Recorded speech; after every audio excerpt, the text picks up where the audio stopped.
Grace to you and peace from God our Father and our Lord and Savior, Jesus Christ. Amen. So when you think about Jesus as the Good Shepherd, what comes into your mind? What's the image? Is it something like that? You know, Jesus looking kind of like a Swedish blonde guy and carrying this lovable lamb and surrounded by some woolly sheep and this idyllic pasture scene. Isn't that comes to your mind? That's me. I mean, that's what I grew up with, thinking of and seeing in my mind when I think about Jesus as the Good Shepherd. But let me draw your imagination just for a moment to something completely different, way different than that. I stayed up late on Wednesday night doing something I thought I would never do in my life, watching women's hockey. How many of you watched that match on Wednesday? Okay, all right. Wasn't that fun? So the women's hockey in the Olympics, the U.S. team played the Canadian men, and it was really exciting. But it may have been men. I mean, they wore masks. I don't know. And so at the end of the third period, it's tied 2-2. So they have to go into sudden death, sort of sudden death, where both teams get 5 shots on goal, and after that, it was still tied 3-3. So now it goes down to sudden death slap shots, and it was so exciting. And the American skater comes out on the ice, and you know, I mean, she's from North Dakota. She is a Lutheran.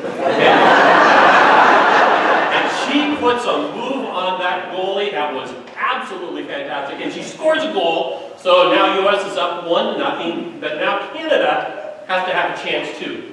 So the woman who comes out on the ice for Canada is a woman who has been skating for the Canadian team for a number of years. She's already got 3 gold medals in skate or in hockey. And for me, the hero of the team is the goalie. Her name is Maddie Rooney. 20 years old, so she's way younger than this professional woman who's out skating against her. And Maddie had already saved 29 of 31 shots on goal. So she's been taking a lot of hits, and she's been making amazing stops. And so it now comes down to this, and the shot goes off, and Maddie blocks the shot, and the U.S. wins. I mean, it was pretty exciting. And I thought the whole time, wouldn't it be great? I mean, just wouldn't it be great to be able to have the cat-like reflexes that's necessary for a goalie, and to be 20 years old, and to win the gold medal, and to be the hero, and to be able to lift the American flag? Wouldn't that be just like the best thing in the world? It would be for me. It would be for me. So let me now move your imagination to something entirely different, and not quite as exciting or as fun. You know, stopping shots in order to win the Olympic gold, it pales in comparison to stopping bullets that were intended to kill people. So 10 days ago, we were once again made aware how deeply dangerous this world is, our schools are, and how tragic it is when human life is innocently taken. 17 people lost their life on Valentine's Day in Parkland, Florida. And when I think about that incident, stories begin to come out, as they always do, that tell deeper stories about what took place on that day. And maybe you are aware of stories of people who, indeed, use their bodies to shield other people, to keep them from being shot. They saved lives. 3 in particular come to mind. One is 35-year-old Scott Beagle, who was a geography teacher, and he died while trying to usher kids back into his class so that they would be safe inside his classroom. And then 37-year-old Aaron Theis in the center there, his assistant football coach. He literally used his body to shield other kids, protecting them, taking bullets, and saving those lives. And then 15-year-old Peter Wang, who was holding the door open for students to be able to rush from one room to another. And you hear those stories of self-sacrifice, and it breaks your heart. And it causes you just to simply shake your head and wonder, how is it that these things can happen? But how amazing it is that these three, and there may have been more, literally prevented additional people from losing their lives. And I don't know about you, but I hear these stories and it causes me to wonder, who would I die for? Who would I die for? And if in a similar situation, the question is posed for you, who would you die for? In a split second, placing yourself in the position of being harmed so that somebody else would not be. It's a very hard and a very serious question to ask. And I'd like to think that I would use myself to be sacrificed. I would like to think that given no amount of time to think about it, that I would step in front of a shooter. Maybe you would too. But the reality is, we don't know until those moments would happen. However, I do know this. If I was given some time to think about this, if I was able to process in my mind just exactly who I would be willing to die for, it would be a different story. Because I would have people that I would die for, and chances are you would too. But chances are, like me, you would say, okay, I will die for other people, but there are conditions placed on who I will die for. Not just anybody, but particular people. So in my mind, family, right? I would die for my family, my wife, my kids. Maybe you're thinking about grandkids in your life, maybe parents, maybe brothers, sisters. Well, we would do that for those people that we love deeply. Just out of curiosity, show of hands, how many of you would die for your family? Okay, it's not all of you, so there will be some interesting conversations on the way home today. But let me just push the envelope a little bit. I'm assuming by family you're thinking again spouse, parent, children, grandchildren, and such. But what about other family? Would you die for all of your cousins, for instance? I mean, I have a cousin. I only met this cousin once in my life. He lives down in the South. He's been in and out of prison. He's an alcoholic. I'm not sure. I'm not sure I would die for all of my cousins. How many of you would die for all of your cousins? Very few hands right now. And then what about in-laws? Technically, they're not blood, are they? You can put them into another category, which is what I do. So you know what this is called, right? This is called risk assessment. Assessing whether or not you're willing to risk something for somebody else, or corporations do this, and they call it cost-benefit analysis.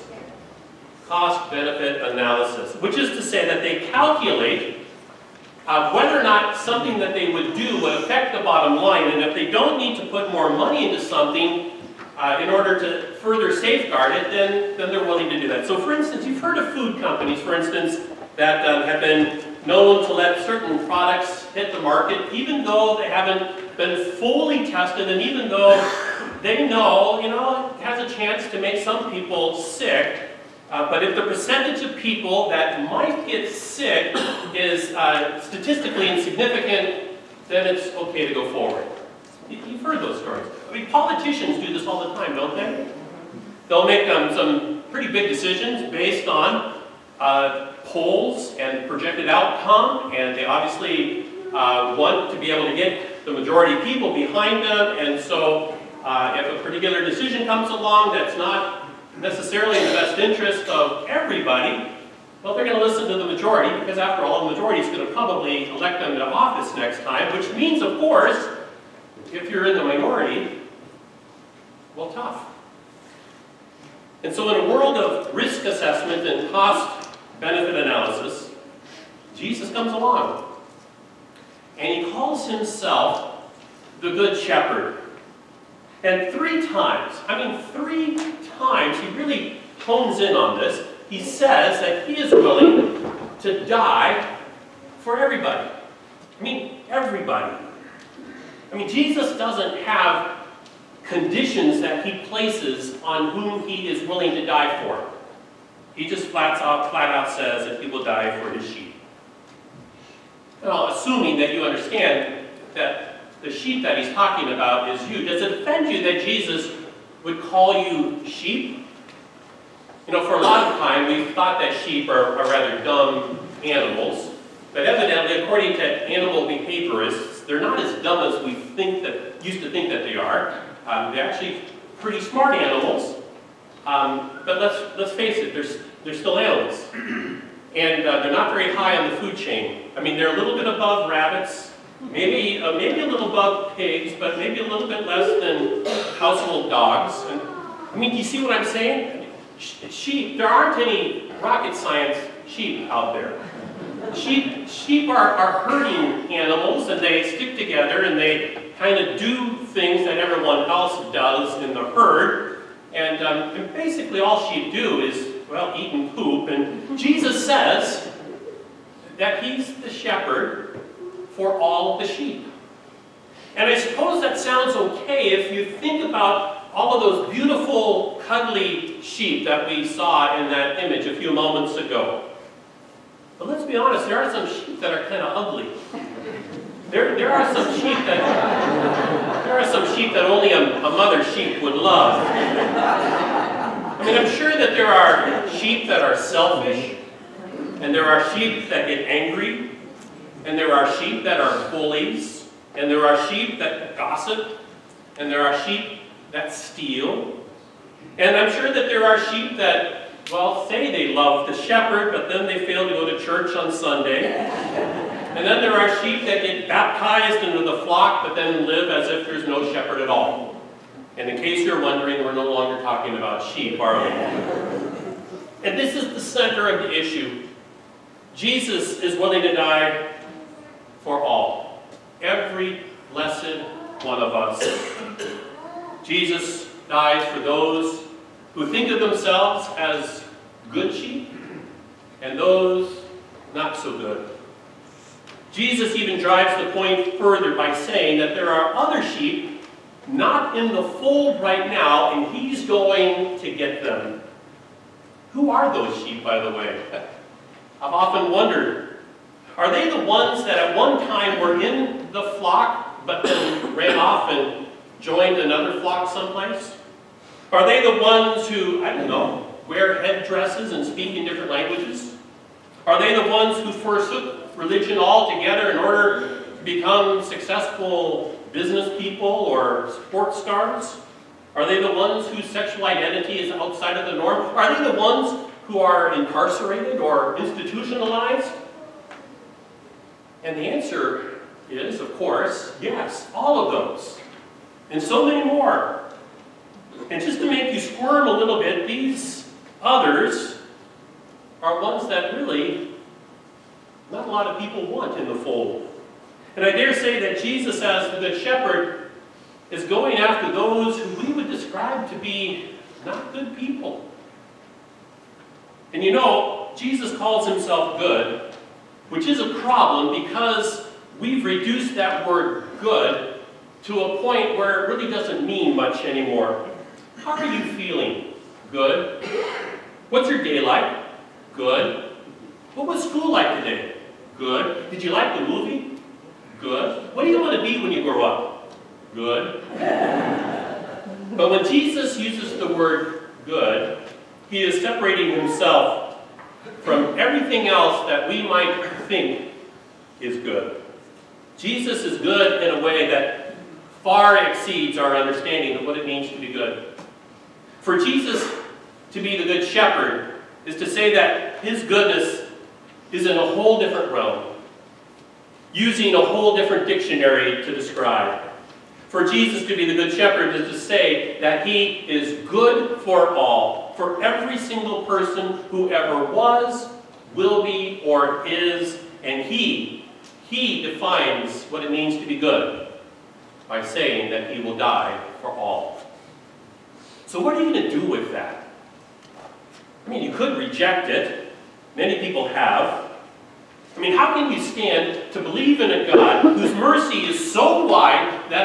sin despicable people, which is fine. If you're going to reject Jesus, at least reject him for something he stands for.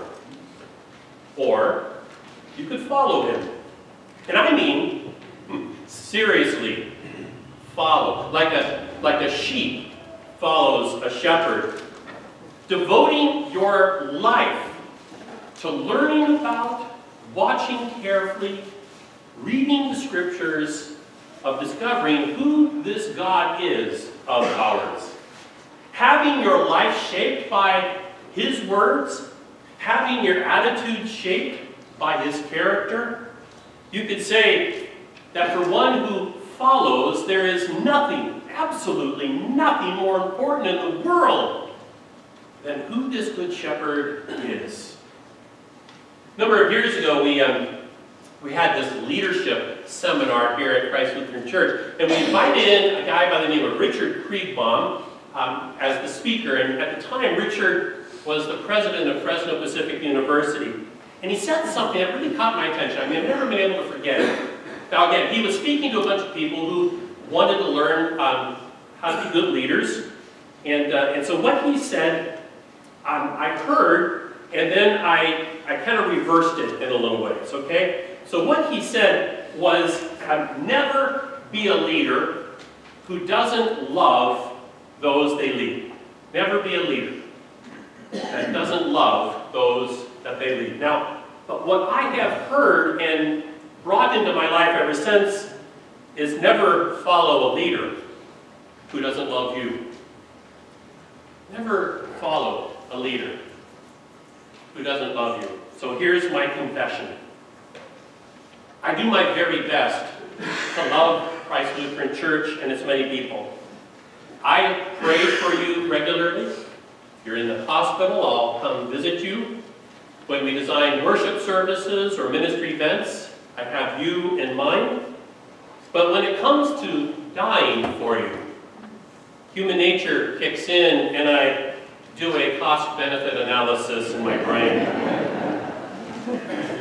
But I know of one who is committed to you, whose love for you is far greater than any love you have ever experienced in life. And while there may be many superlatives of which to call this one, he wants to be known simply as good, the Good Shepherd, Jesus the Christ. Amen. The peace of the Lord be with you always. Thank you. I invite you to rise and share the peace of Christ with those who are near you.